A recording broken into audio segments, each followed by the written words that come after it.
అండి ఈరోజు అయితే రసాన్ని మంచి రసం పౌడర్తో హోమ్మేడ్గా చక్కగా ఇంట్లో ఉన్న వాటితోనే చేసుకోవచ్చు. ఈ రసం పౌడర్తో రసం పెడితే ఇల్లంతా గుమగుమలాడిపోతుంది. వట్టి రసంతోనే రైస్ అంతా ఆవగొట్టేస్తారు, అంత టేస్టీగా ఉంటుంది. ప్రాసెస్ చూసేద్దాము. ఫస్ట్ ఈ కప్పు కొలతతోనే మొత్తం అని చెప్తానండి. కప్పుకి మనము శనగపప్పు తీసుకోవాలి, అదే కప్తో కందిపప్పు కూడా తీసుకోవాలి. తీసేసుకొని దీన్ని లో ఫ్లేమ్ మీద మనం ఫ్రై చేసుకోవాలి. మీడియం టు హై ఫ్లేమ్ మీద అసలు పెట్టకూడదు.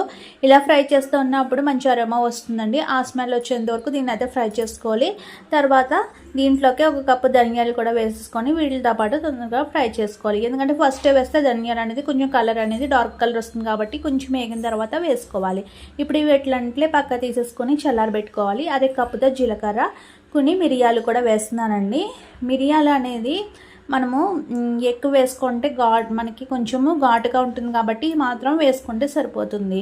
ఈ జీలకర్ర మిరియాలు అనేది మరి ఎక్కువ వేపకూడదండి, తొందరగా మాడిపోతాయి. మిరియాల పైన స్కిన్ కూడా ఊడిపోయి మనకి మిరియాల టేస్ట్ అనేది పోతుంది కాబట్టి కొంచెం ఫ్రై చేసేసుకొని దీన్ని కూడా పక్క తీసుకొని ఇప్పుడు ఇదే కడాయిలో కొన్ని మెంతులు వేసుకొని చిన్న దాల్చిన చెక్క ముక్క వేసుకోవాలి. ఈ మెంతులు తొందరగా వేగిపోతాయి కాబట్టి మధ్య మధ్యలో కలిపితే తీసేసుకొని కలర్ వచ్చిగా తీసేసుకొని దీన్ని కూడా చల్లారబెట్టుకోవాలి. ఇదే కడాయిలో కొంచెం కరివేపాకు కూడా వేసుకొని డ్రై రోస్ట్ చేసుకోవాలి.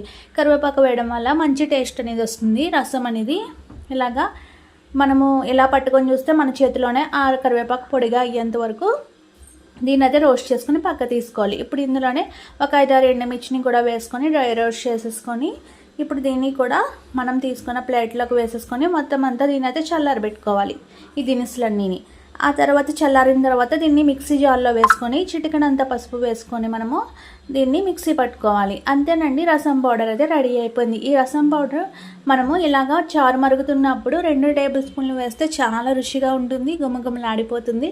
చాలా కన్సిస్టెన్సీ కూడా చాలా చిక్కగా ఉంటుంది. ఖచ్చితంగా ట్రై చేస్తారు కదా. ఈ మాత్రం రసానికి అయితే ఇది 2 టేబుల్ స్పూన్లు సరిపోతుందండి.